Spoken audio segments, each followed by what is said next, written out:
Dans cette vidéo, nous allons nous intéresser à l'espace surveillant cette fois-ci. Donc, ce que vous devez faire déjà un petit peu en amont, créer un compte Pix et ensuite ce que vous devez faire le jour J. Donc, la première des choses, c'est aller sur pix.fr pour créer un compte Pix. Donc, je m'inscris gratuitement, pas vous cliquez là-dessus. Alors moi, forcément, je suis déjà connecté. Faut que je me déconnecte. Vous arrivez ici, vous créez un compte en utilisant votre adresse académique. Donc bien sûr, ne perdez pas votre mot de passe, sinon votre mot de passe sera envoyé en cliquant ici sur votre adresse académique. Et bien sûr, la plupart du temps, vous avez aussi oublié votre mot de passe de l'adresse académique. Donc notez-le bien, ça serait dommage que ce soit le surveillant qui ait perdu ses identifiants et mots de passe. Une fois que ça c'est fait, donc ça, plusieurs jours en avance par rapport à la certification. Vous pourrez surveiller la certification en allant sur Pix Certif. Donc en fait, c'est certif.pix.fr. Ou vous tapez Pix Certif, forcément là aussi je suis connecté. Alors, donc vous arrivez sur Pix Certif, ça ressemble beaucoup à la page de connexion de Pix, mais là il y a Certif pour certification. Donc les mêmes identifiants.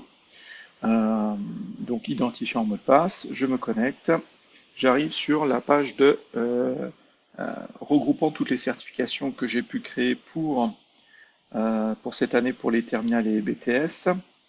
Mais vous, ce qui vous intéresse, c'est l'espace surveillant. Donc vous allez sur l'espace surveillant. Et arrivé là, vous êtes bloqué, vous ne pourrez pas faire un test parce qu'il faut une certification en cours pour pouvoir aller plus loin que cette page. Donc moi j'ai créé une certification pour pouvoir me connecter. Alors il faut que je retrouve, voilà, ça va être ici. Donc ça c'est le kit surveillant que je vous ai montré dans la vidéo précédente. Il faut que je prenne le numéro de la session, 22 71 67, c'est le numéro de la session ici, et que je prenne le code session, qui est cette fois-ci pour le surveillant. Donc le mot de passe de la session, c'est GTC89. Ici, je mets GTC89. Et maintenant, je vais sur surveiller la session. Donc ça, finalement, c'est ce que vous devez faire pendant que les élèves rentrent, ou je dis même un petit peu avant. Vous êtes arrivé là, vous êtes prêt à surveiller la session. Alors ça fait déjà 4 fois que je me connecte à cette session, donc normalement. Donc là, j'ai créé une session test, il n'y a que 5 élèves, vous en aurez 17 maximum, et tous sont décochés. C'est comme ça. Donc vous vérifiez bien, donc le code session, c'est bien celui que vous avez, pardon, le numéro de session, c'est bien celui que vous avez donné aux élèves. Je rappelle que eux, ils vont se connecter avec cet identifiant session, ce numéro de session, et le code qui est ici, après. Donc ça, c'est pour les candidats, ça, c'est pour le surveillant. Donc la salle, etc., etc. Et d'ailleurs, oui, on le retrouve ici, le code pour les candidats. Pardon. Donc numéro de session, candidat. Donc finalement, vous avez vraiment tout en double ou en triple. Tout est écrit un peu partout. Donc là, votre première action, c'est cocher les présents. Lui est présent, lui est présent. Ah, Clémence est absente, il est présent, elle est présente. Donc j'ai coché les présents. À partir de là, vous pouvez les lancer, leur donner l'identifiant. Eux, ils se connectent, ils se connectent, ils se connectent, et ils peuvent lancer la certification. On retourne ici. Donc voilà, vous avez confirmé la présence des candidats en les cochant, comme je viens de vous le dire. Ensuite, vous devez suivre les statuts des candidats. Si jamais au cours du test, il y a un élève qui s'est déconnecté en fermant le navigateur, il va vouloir se reconnecter. Et pour se reconnecter, il y a une petite manipulation à faire. Il y a les candidats qui vont être, je vous la montre juste après, hein. Il y a les candidats où ça sera marqué en cours et d'autres qui ça sera marqué terminé. Donc on va voir tous les cas de figure. Et à la fin, on termine la certification des élèves qui n'auraient pas fini dans le temps imparti et on quitte l'espace surveillant. Donc tout ça, je vous en ai déjà parlé, il n'y a pas de souci. Le surveillant, donc ça c'est fait, doit créer son compte Pix. connexion à l'espace surveillant, je vous l'ai montré aussi. Finalement, ça, vous l'avez dans votre casier. Vous avez tout sous forme de petits diaporamas imprimés dans votre casier, avec cocher les élèves qui sont présents.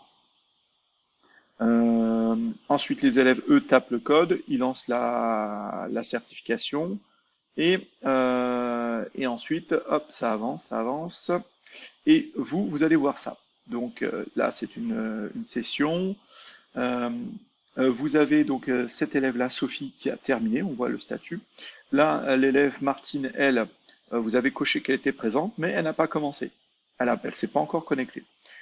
Paul, lui, vous ne l'avez pas coché, ça signifie qu'il est absent. Et Simon, lui, il est en cours de certification, il n'a pas encore terminé. Vous voyez qu'à côté, sur les élèves qui se sont connectés, et qui présents et connectés, et qui n'ont pas fini, les 3 petits points sont disponibles à côté de leur nom pour pouvoir faire des actions. Les actions que vous allez réaliser sont de 2 types. Un, terminer le test. Un élève, il y a l'heure 45 de certification ou les 2h20 pour les tiers-temps sont terminés. Du coup, Simon, il doit stopper. Et là, vous cliquez sur les 3 petits points, vous faites terminer le test pour tous les élèves qui seraient dans le statut en cours, pour pouvoir quitter la page de surveillance. Sinon, on ne peut pas.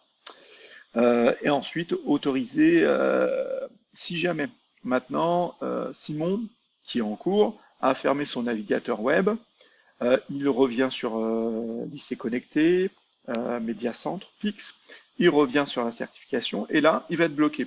Il faut autoriser, donc en cliquant sur les 3 petits points, autoriser la reprise du test pour Simon, sinon il va être bloqué, on va lui dire, mais là, j'arrive pas à revenir à la certification. Donc il va falloir autoriser. Donc voilà les 2 actions en cours, soit autoriser la reprise du test d'un élève qui se serait déconnecté par mégarde, soit terminer le test pour les élèves qui dépassent, qui arrivent à la fin du temps réglementaire. Ensuite, donc oui, quand vous autorisez la reprise, une petite page s'affiche, je confirme l'autorisation, il n'y a pas de souci. Lui, Pablo Picasso, il a terminé. Là, à nouveau, reprise terminer le test. Donc ça, c'est vous expliquer comment terminer le test.